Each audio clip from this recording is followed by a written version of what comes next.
Bienvenue à la prise de mesure de vos pieds. Nous aurons besoin d'une règle, d'un crayon, d'une feuille A4, d'une bande de papier format A4 et d'une paire de pieds. L'idéal est que quelqu'un d'autre dessine le contour, mais il est tout à fait possible de le faire soi-même. Si nous prévoyons de porter les chaussures avec des chaussettes, nous prenons les mesures avec des chaussettes. Dans ce cas-ci, nous allons fabriquer des sandales que nous porterons sans chaussettes. Lors du tracé, le crayon doit être légèrement incliné vers l'extérieur du pied, de sorte que sa mine soit perpendiculaire à la surface.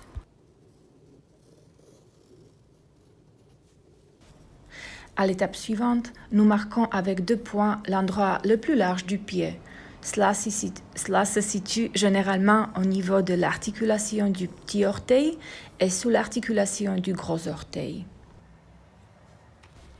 Ensuite, nous prenons une règle et nous relions les 2 points les plus éloignés du pied, le centre du talon et l'orteil le plus long, dans mon cas le gros orteil. Nous notons cette mesure à côté de la ligne.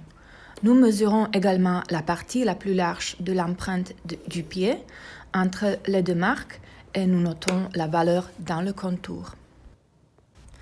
Vient ensuite la dernière étape, mesurer le tour du pied ou la circonférence en largeur. Nous nous plaçons de nouveau sur le contour, prenons une bande de papier et à la hauteur de l'articulation du petit orteil, nous l'enroulons autour du pied. Là où les extrémités se rejoignent, nous faisons une marque. Nous mesurons ensuite cette longueur à la règle.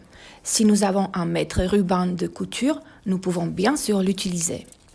Si vous avez un hallux valgus oignon au niveau de l'articulation du gros orteil, je vous demanderai également de prendre la mesure au niveau de l'articulation du gros orteil et de l'extrémité du petit orteil en indiquant l'endroit où vous avez mesuré.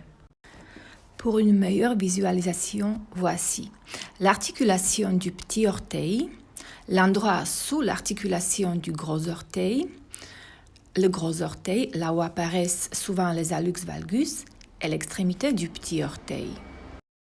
En résumé, nous avons 4 mesures de base: le contour du pied, la longueur du pied, la largeur de l'empreinte et la circonférence en largeur du pied. Éventuellement aussi la circonférence au niveau de l'hallux valgus. J'ai hâte de vous retrouver à mon atelier.